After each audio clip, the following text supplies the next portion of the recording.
Itu firman Allah Subhanahu wa taala, "Walladzina jahadu fina lanahdiyannahum subulana wa innallaha lama'al muhsinin."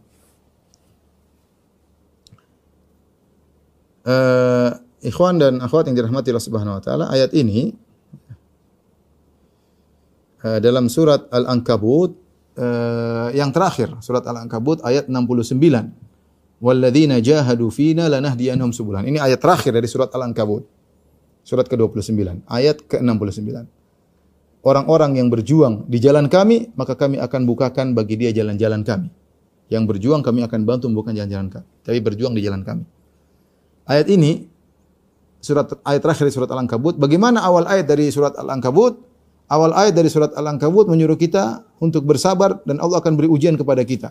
Allah mengatakan di awal surat Al-Ankabut, Alif Lam Mim ahasiban nasu ayyutraku ayyaqulu amanna wa hum la yuftanun. Wa laqad fatanna alladziina min qablihim fala ya'lamanna Allahu alladziina shadaqu wa la ya'lamanna al-kadzibin. Ya, kata Allah Subhanahu wa taala, Alif Lam Mim, apakah manusia menyangka mereka dibiarkan mengatakan kami telah beriman dan mereka tidak diuji? Sungguh kami telah menguji orang-orang sebelum mereka agar Allah mengetahui mana imannya yang jujur dan mana iman yang tidak benar. Terus Allah ceritakan ayat beberapa ujian-ujian yang Allah berikan. Di akhir ayat kata Allah, Allah tutup akhir surat, walladzina jahadu fina, barang siapa berjuang, berjihad, berusaha di jalan kami, lanahdiyannahum subulana, kami akan bukakan jalan-jalan kami. Jadi kita pasti diuji untuk Allah lihat siapa yang berjuang atau tidak. Yang berjuang Allah akan bukakan jalan. Yang berjuang Allah akan bukakan jalan. Ini maksud dari ayat ini yang menunjukkan bahwasanya semua dihadapi perlu dengan perjuangan.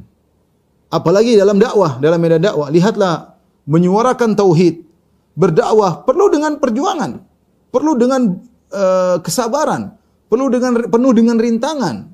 Ya. Kalau orang mau berleha-leha, jangan jadi dai, jangan berdakwah. Anda kalau masuk jadi dai, berdakwah di atas kebenaran loh, bukan dai ikut kemauan masyarakat, bukan. Masyarakat bilang haram, haram. Saya bilang halal, halal. Masyarakat mau gini, haram dijadikan halal. Enggak. Ya, penting orang-orang bisa tertawa, orang bisa gembira. Ini kita bukan panggung sinetron, kita bukan panggung hiburan. Enggak. Dakwah sesuai dengan apa yang diserukan oleh Allah dan Rasulnya. Ya, harus bersabar. Harus bersabar. Bagaimana para anbiya diuji. Lihatlah untuk memperjuangkan jalan dakwah.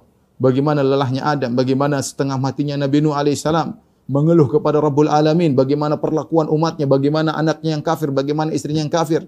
Lihatlah bagaimana Ibrahim dilemparkan, dimusuhi oleh satu negerinya, dilemparkan dalam api. Perjuangan tauhid ya. Bagaimana disuruh untuk menyembelih anaknya Ismail, bagaimana dijauhkan dari anaknya Ismail. Semua adalah dakwah. Ya. Bagaimana Yusuf alaihissalam untuk bisa memperjuangkan kebenaran. Lihatlah bagaimana dilemparkan di sumur, dijual jadi budak, darinya merdeka jadi budak, jadi pembantu, sampai di penjara. Lihatlah bagaimana Rasulullah SAW yang sejak awal dakwah sampai akhir semuanya perjuangan. Semuanya ujian. Oleh karenanya, kalau seorang berjuang, walladzina jahadu fina lanahdiyannahum subulana. Barang saya berjuang di jalan kami, maka akan bukan jalan-jalan kami. Ya. Dan sebagian ulama mengatakan surat Al-Ankabut ini adalah surat Makkiyah. Surat Makkiyah yaitu maksudnya apa? Yaitu surat yang turun sebelum Nabi berhijrah ke kota Madinah. Perhatikan, surat Makkiyah itu surat yang turun sebelum Nabi berhijrah ke kota Madinah. Dan kita tahu ketika Nabi masih di Mekah belum ada syariat jihad. Belum ada syariat jihad. Syariat jihad baru ada setelah Nabi pindah ke kota Madinah, baru ada syariat jihad. Ya. Ketika di Mekah belum ada syariat jihad. Disuruh untuk bersabar, bertakwa kepada Allah. Ada jihad, bukan jihad dengan pedang, jihad dengan dalil. Ya. Makanya dalam surat Al-Furqan kata Allah Subhanahu wa taala, "Wala tuti'il kafirina wajahidhum bihi jihadan kabira." Jangan kau taat kepada orang-orang kafir Muhammad, wajahidhum, dan jihadlah melawan mereka bihi itu bil Quran, jihadan kabira, dengan jihad yang besar. Yaitu Allah menamakan perjuangan Nabi dalam berdakwah dengan menyampaikan Al-Quran adalah jihad yang besar, kata Allah Subhanahu wa taala. Karena waktu itu belum ada jihad dengan pedang. Nah, demikian juga dalam surat Al-Ankabut ini adalah surat Makkiyah. Jadi ketika Allah mengatakan walladzina jahadu fina, dan orang-orang yang berjihad di jalan kami, maksudnya dalam dakwah, dalam kesabaran, dalam hal kebaikan, bukan jihad dengan pedang. Kalau kita perhatikan dari jenis surat ini yang surat Makkiyah. Maka sebenarnya membawakan ini maksudnya ke dalam dakwah. Dakwah itu butuh perjuangan. Perlu jihad. Dan Anda menyangka bahwasanya jihad dengan pedang, jihad hanya dengan pedang saja. Jihad dengan ilmu, jihad dengan tulisan itu juga diperlukan, terutama zaman sekarang.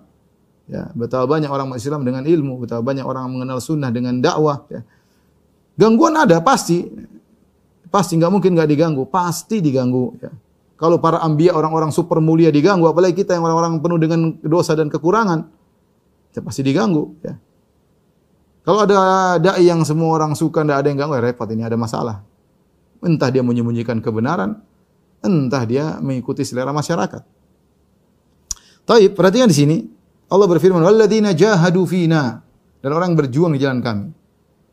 Ingat bahwasanya namanya dakwah itu bukan di jalan yayasan, bukan di jalan partai, bukan di jalan organisasi. Yayasan, partai, organisasi, majelis taklim itu hanyalah sebuah sarana, bukan tujuan. Semua tujuan adalah berjuang di jalan Allah. Qul hadhihi sabili ad'u ila Allah. Katakanlah jalanku, aku menyeru kepada Allah, bukan menyeru kepada yayasan, bukan menyeru kepada organisasi, bukan menyeru kepada DKM tertentu, bukan menyeru kepada majelis taklim, bukan menyeru apalagi wa'udzubillah kepada diri sendiri. Oleh karenanya Al-Imam Muhammad bin Abdul Wahhab rahimahullah ketika mengomentari ayat ini, Qul hadhihi sabili ad'u ila Allah, katakanlah jalanku, aku menyeru kepada Allah. Beliau mengatakan li anna katsiran wa in kana yad'u ila al-haq wa huwa yad'u ila nafsihi. Karena banyak orang meskipun mereka menyuruh kepada kebenaran, sembari mereka menyuruh kebenaran dengan dalil, mereka ternyata mengajak manusia kepada dirinya sendiri. Tidak ikhlas. Ya, yayasan, sarana, partai, organisasi, itu semua sarana. Jangan dijadikan tujuan. Matiku untuk organisasi ini, matiku untuk yayasan ini. Ya, kita semua karena Allah. Jangan sampai gara-gara ada payung-payung seperti itu menjadi permusuhan antara kita dengan sama kaum muslimin. Jangan sampai sarana dijadikan tujuan, salah. Walladzina jahadu fina, yang berjuang di jalan kami.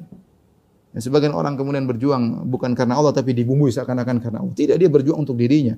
Dia berjuang untuk yayasannya, dia berjuang untuk partainya, enggak berjuang karena Allah. Kapan partai kemudian organisasi atau yayasan dijadikan tujuan maka telah salah. Ya. Walladzina jahadu fina, yang berjuang di jalan kami. Ini perlu diingatkan karena namanya ikhlas bukan perkara yang mudah. Betapa banyak hal yang membuat orang berpaling. Bisa jadi seorang di awal ikhlas kemudian menjadi berpaling di tengah jalan. Bisa jadi seorang ikhlas di awal dakwah kemudian berpaling di tengah jalan ketika dibukakan dunia, ketika banyak pengikutnya, ketika jalan-jalan rezeki dimudahkan baginya, hatinya bisa berubah. Ketika banyak orang memujinya, ketika banyak orang menyanjungnya, ketika dia mulai tampil di YouTube, ketika dia mulai tampil di medsos, hati sangat mudah berubah. Siapa sih kita? Kita ini orang yang lemah, hati kita lemah. Maka Allah ingatkan, walladzina jahadu fina, yang berjuang di jalan kami, lanahdiyannahum subulana, kami akan bukakan jalan-jalan kebaikan bagi mereka. Wa innallaha lama'al muhsin, sungguhnya Allah bersama orang-orang yang ihsan. Hendaknya selalu hadirkan dalam diri kita sifat ihsan, yaitu merasa Allah selalu melihat apa yang kita lakukan. Ihsan dalam berbuat baik, ihsan dalam beribadah. Ya, saya dakwah, Allah sedang melihat saya. Saya ceramah, Allah sedang menilai ceramah saya. Saya sedang datang ke masyarakat menyampaikan ilmu, Allah sedang melihat perbuatan saya. Semuanya, kalau kita senantiasa merasa diawasi oleh Allah, Allah senantiasa bersama kita dan memudahkan bagi kita untuk ikhlas kepada Allah Subhanahu wa taala.